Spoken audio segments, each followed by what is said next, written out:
Thank you very much, everybody. And congratulations to the class of 2017. That's some achievement. This is your day, and you've earned every minute of it. And I'm thrilled to be back at Liberty University. I've been here, this is now my third time, and we love setting records, right? We always set records. We have to set records. We have no choice. It's been a little over a year since I've spoken on your beautiful campus, and so much has changed. Right here, the class of 2017, dressed in cap and gown, graduating to a totally brilliant future.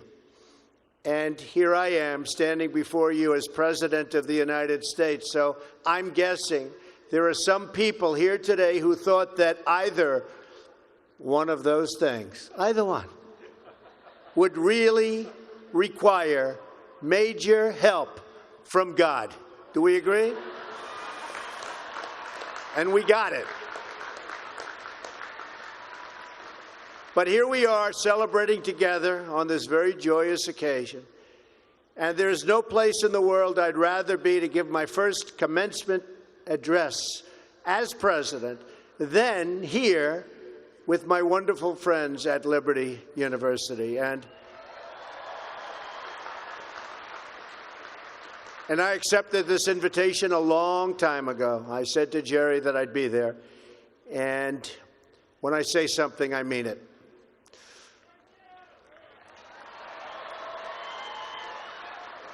I want to thank President Jerry Falwell and his incredible wife, Becky. Stand up, Becky. For their kind words, their steadfast support, and their really wonderful friendship. Let me also extend our appreciation to the entire Falwell family.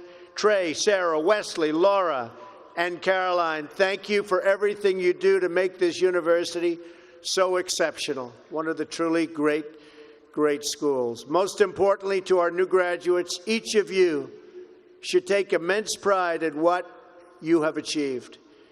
There's another group of amazing people we want to celebrate today, and they are the ones who have made this journey possible for you. And you know who that is? Nobody. You forgot already. You're going to go out. You're going to do whatever you're going to do. Some are going to make a lot of money.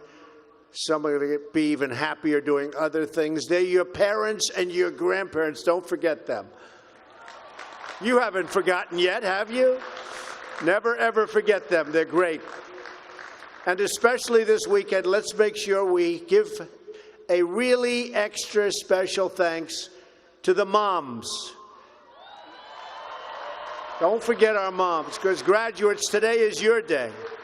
Today is your day. But in all of this excitement, don't forget that tomorrow is Mother's Day, right? I had a great mother. She's looking down now, but I had a great mother. I always loved Mother's Day.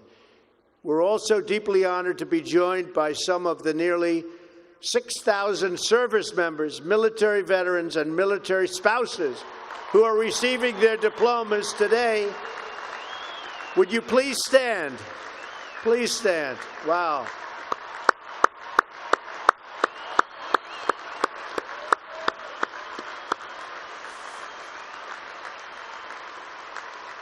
That's great.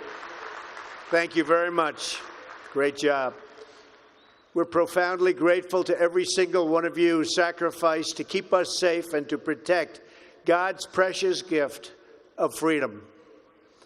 It is truly a testament to this university and to the values that you embrace that your graduating class includes so many patriots who have served our country in uniform. Thank you very much.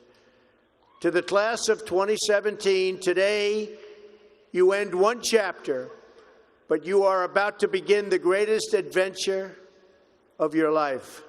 Just think for a moment of how blessed you are to be here today at this great, great university, living in this amazing country, surrounded by people who you love and care about so much. Then ask yourself, with all of those blessings and all of the blessings that you've been given, what will you give back to this country and indeed to the world?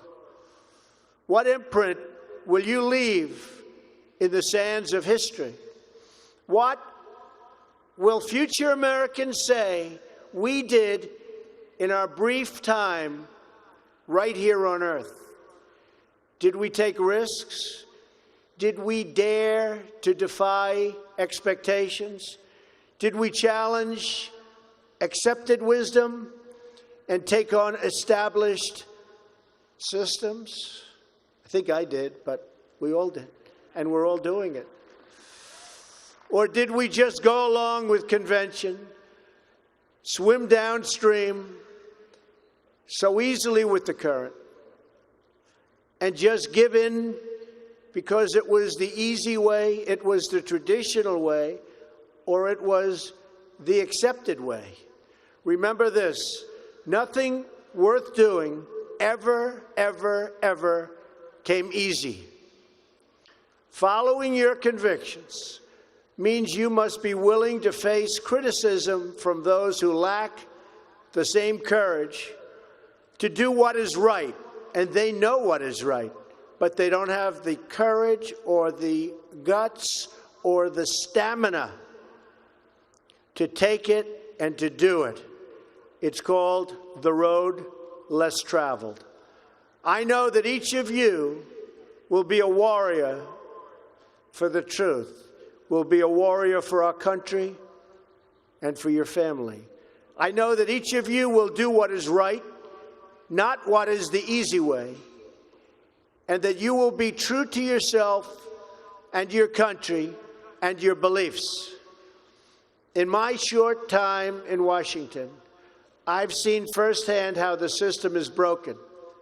A small group of failed voices who think they know everything and understand everyone want to tell everybody else how to live and what to do and how to think. But you aren't going to let other people tell you what you believe, especially when you know that you're right.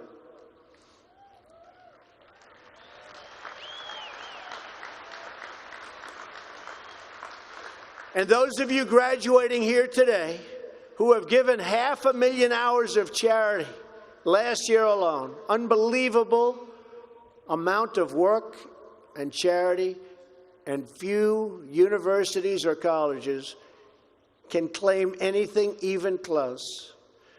We don't need a lecture from Washington on how to lead our lives. I'm standing here looking at the next generation of American leaders. There may very well be a president or two in our midst. Anybody think they're going to be president? Raise your hand. In your hearts are inscribed the values of service, sacrifice, and devotion. Now you must go forth into the world and turn your hopes and dreams into action. America has always been the land of dreams because America is a nation of true believers.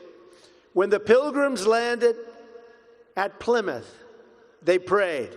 When the founders wrote the Declaration of Independence, they invoked our Creator 4 times. Because in America, we don't worship government, we worship God.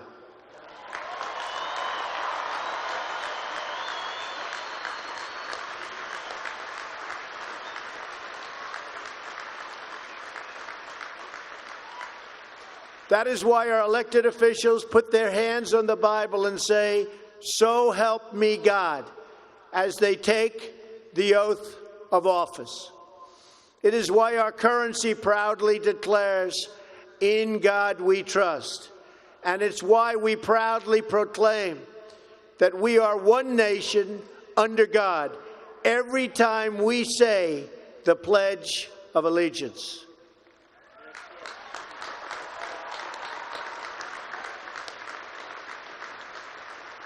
The story of America is the story of an adventure that began with deep faith, big dreams and humble beginnings.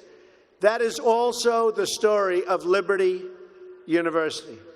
When I think about the visionary founder of this great institution, Reverend Jerry Falwell Sr., I can only imagine how excited he would be if he could see all of this and all of you today, and how proud he would be of his son and of his family. In just 2 days, we will mark the 10th anniversary of Reverend Falwell's passing. And I used to love watching him on television, hearing him preach. He was a very special man. He would be so proud, not just at what you've achieved, but of the young men and women of character that you've all become. And Jerry, I know your dad is looking down on you right now, and he is proud. He is very proud. So congratulations on a great job, Jerry. Reverend Falwell's life is a testament to the power of faith to change the world. The inspiring legacy that we see all around us in this great stadium. This is a beautiful stadium, and it is packed. I'm so happy about that. I said, how are you going to fill up a place like that? It is packed, Jerry. In this beautiful campus, and in your smiling faces, but it all began with a vision. That vision was of a world-class university for evangelical Christians. And I want to thank you because, boy, did you come out and vote, those of you that are old enough. In other words, your parents. Boy, oh boy, you voted. You voted. No doubt many people told him his vision wasn't possible, and I am sure they continued to say that so long after he started, at the beginning with just 154 students. But the fact is, no one has ever achieved anything significant without a chorus of critics standing on the sidelines explaining why it can't be done. Nothing is easier or more pathetic than being a critic, because they're people that can't get the job done. But the future belongs to the dreamers, not to the critics. The future belongs to the people who follow their heart no matter what the critics say, because they truly believe in their vision. At Liberty, your leaders knew from the very beginning that a strong athletic program would help this campus grow so that this school might transform more lives. That is why a crucial part of Reverend Falwell's vision for making Liberty a world-class institution was having a world-class football team, much like the great teams of Notre Dame. Great school, great place. In fact, Vice President Mike Pence is there today, doing a fabulous job, as he always does.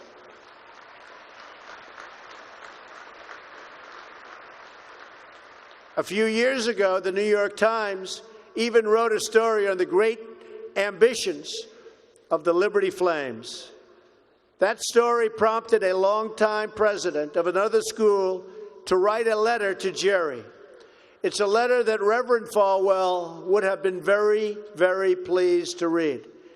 Jerry tells me that letter now hangs in the wall in the boardroom of your great university. It came from the late Father Theodore Hesburgh, who was the beloved president of the University of Notre Dame 35 years ago. Like this school's founder, he was a truly kind-hearted man of very, very deep faith. In the letter, Father Hesburgh recalled that Notre Dame's own meteoric rise from a small Midwestern school to a national football powerhouse. And then he wrote something so amazing and generous. He wrote, "I think you are on that same trajectory now, and I want to wish you all the best and encourage you from the starting and from being able to start very small, and arriving in the big time. Thanks to hard work, great faith, and incredible devotion, those dreams have come true. As of February of this year, the Liberty Flames are playing in the FBS, the highest level of competition in NCAA football. Don't clap. That could be tough. Don't clap. That could be tough. I'm a little worried. I don't want to look at some of those scores here. Jerry, are you sure you know what you're doing here? Those other players are big and fast and strong, but I have a feeling you're going to do very well, right? From the most humble roots, you've become a powerhouse in both education and sports. And just wait until the world hears the football teams you'll be playing on your schedule starting next season. President Falwell gave me a list of some of those schools, the ones you're going to be playing 2018. Would you like me to read the names? Just came out. Would you like to hear them? I'm a little bit concerned. UMass, Virginia, Auburn. Jerry, are you sure you know what you're doing? Jerry, Auburn. I don't know about that, James. This could be trouble, Jerry. Rutgers, Old Dominion, Brigham Young, Army. I might be at that game. Who am I supposed to root for? Tell me. I don't know. That's a tough one, Jerry. I don't know, Jerry. I'm going to have to think about that one, Jerry. Buffalo, Troy, Virginia Tech. Oh, no, Jerry. Ole Miss. And Wake Forest. Those are really top schools. That's maybe in 4 or 5 years I'll come to a game, right? You'll build it up. Well, good luck. The success of your athletic program arriving on the big stage should be a reminder to every new graduate of just what you can achieve when you start small, pursue a big vision, and never, ever quit. You never quit. If I give you one message to hold in your hearts today, it's this: never, ever give up. There'll be times in your life you'll want to quit, you'll want to go home. You'll want to go home perhaps to that wonderful mother that's sitting back there watching you and say, Mom, I can't do it. I can't do it. Just never quit. Go back home and tell Mom, Dad, I can do it. I can do it. I will do it. You're going to be successful. I've seen so many brilliant people. They gave up in life. They were totally brilliant. They were top of their class. They were the best students. They were the best of everything. They gave up. I've seen others who really didn't have that talent or that ability, and they're among the most successful people today in the world because they never quit and they never gave up. So just remember that. Never stop fighting for what you believe in and for the people who care about you. Carry yourself with dignity and pride. Demand the best from yourself, and be totally unafraid to challenge entrenched interests and failed power structures. Does that sound familiar, by the way? The more people tell you it's not possible, that it can't be done, the more you should be absolutely determined to prove them wrong. Treat the word impossible as nothing more than motivation. Relish the opportunity to be an outsider. Embrace that label. Being an outsider is fine. Embrace the label, because it's the outsiders who change the world and who make a real and lasting difference. The more that a broken system tells you that you're wrong, the more certain you should be that you must keep pushing ahead. You must keep pushing forward. And always have the courage to be yourself. Most importantly, you have to do what you love. You have to do what you love.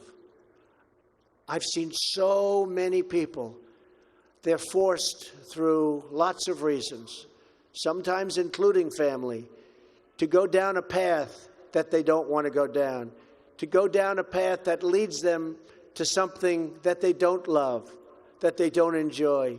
You have to do what you love, or you most likely won't be very successful at it. So do what you love. I want to recognize a friend who is here with us today, who can serve as an inspiration to us all. Someone who doesn't know the meaning of the word quit. Real champion. A true champion. Both on the field, off the field. He's a Hall of Fame quarterback for the Buffalo Bills. Really a good friend of mine, an amazing guy. Jim Kelly. Where's Jim? He's here someplace. Where's Jim? Stand up, Jim. What a great man. Jim Kelly. He was tough.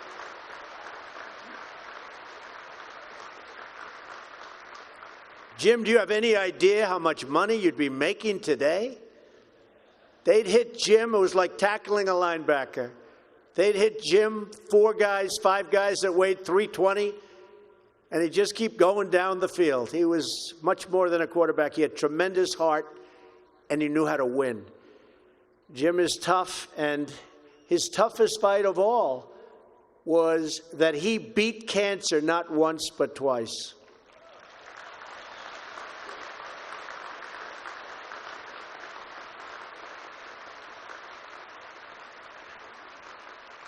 And I saw him and his incredible wife as they were in a very low moment.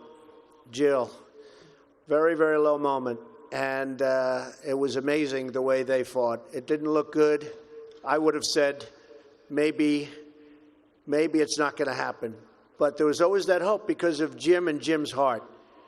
But I want to just say it's great to have you here today, Jim. And these people are big, big fans. And if you could get a young version of Jim Kelly, you'll be beating a lot of teams, Jerry. So, interestingly, though, I said, I wonder what Jim's doing here. His daughter, Erin, crosses the goal line to you and today with you. So, Erin, stand up. Where are you, Erin? Where is Erin? Congratulations, Erin. Congratulations. Graduating from Liberty. Great choice. Thank you. Liberty University is a place where they really have true champions. And you have a simple creed that you live by, to be really champions for Christ. Whether you're called to be a missionary overseas, to shepherd a church, or to be a leader in your community, you are living witness of the gospel message of faith, hope, and love. And I must tell you, I am so proud as your president to have helped you along over the past short period of time. I said I was going to do it, and Jerry, I did it. And a lot of people are very happy with what's taken place, especially last week. We did some very important signings. Right, James? Very important signings. America is better when people put their faith into action. As long as I am your president, no one is ever going to stop you from practicing your faith or from preaching what's in your heart.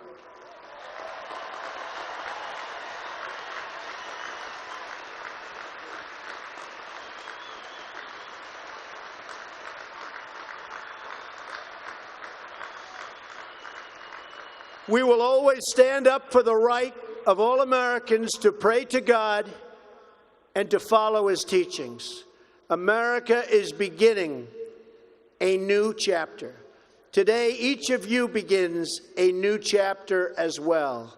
When your story goes from here, it will be defined by your vision, your perseverance, and your grit.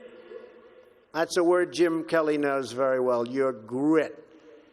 In this, I'm reminded of another man you know very well and who has joined us here today. His name is George Rogers, Liberty University CFO and Vice President for a quarter of a century. During World War II, George spent 3.5 years as a prisoner of war. He saw many of his fellow soldiers die during the Bataan Death March. He was the victim of starvation and torture as a prisoner of war. When he was finally set free, he weighed just 85 pounds and was told he would not live past the age of 40. Today, George is 98 years old.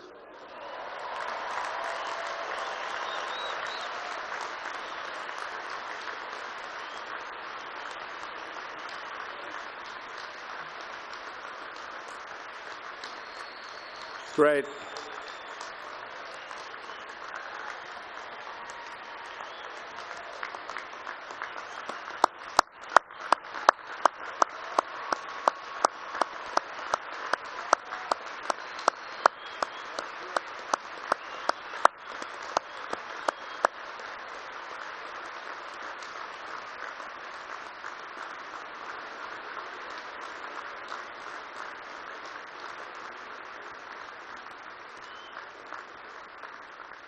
That's so great, George. If anyone ever had reason to quit, to give in to the bitterness and anger that we all face at some point, to lose hope in God's vision for his life, it was indeed George Rogers. But that's not what he did. He stood up for his country. He stood up for his community. He stood up for his family, and he defended civilization against a tide of barbarity, the kind of barbarity we're seeing today and we've been witnessing over the last number of years.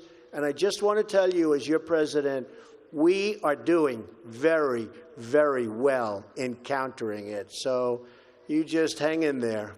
Things are going along very, very well. You'll be hearing a lot about it next week from our generals.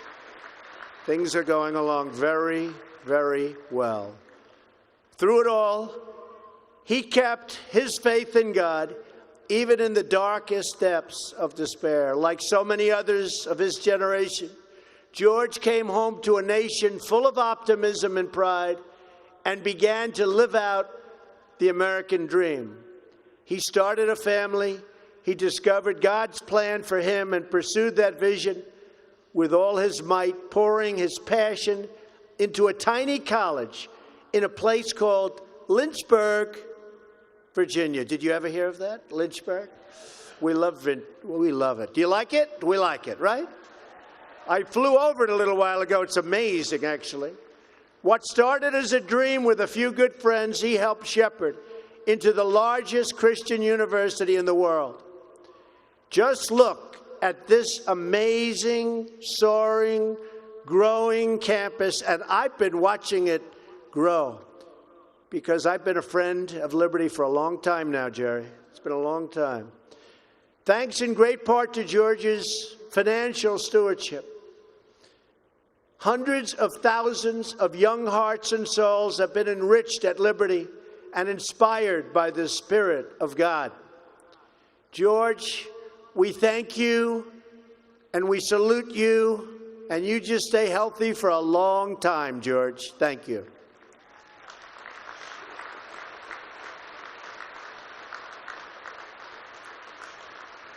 Now it falls on the shoulders of each of you here today to protect the freedom that patriots like George earned with their incredible sacrifice.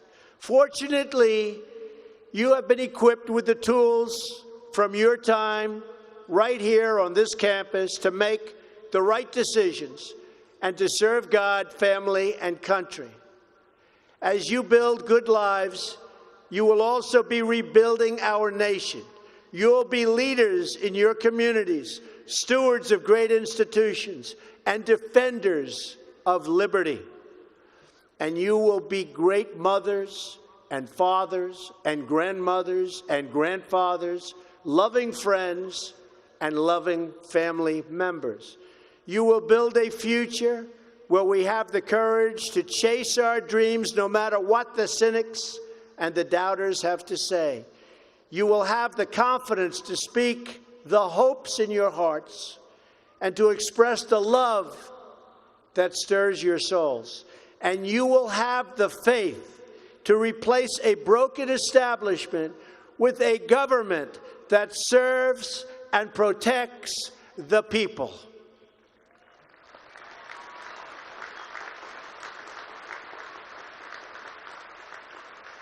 We must always remember that we share one home and one glorious destiny. Whether we are brown, black, or white, we all bleed the same red blood of patriots.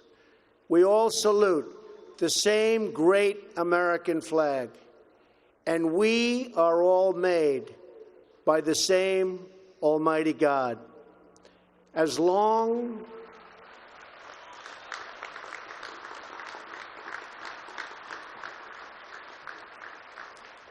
as you remember what you have learned here at Liberty, as long as you have pride in your beliefs, courage in your convictions, and faith in your God, then you will not fail.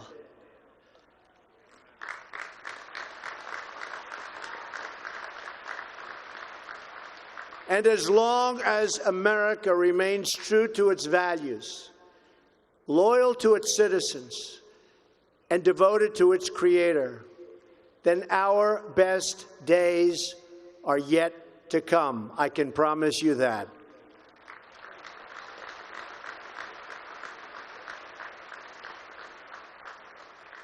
This has been an exceptional morning. It's been a great honor for me, and I want to thank you, the students.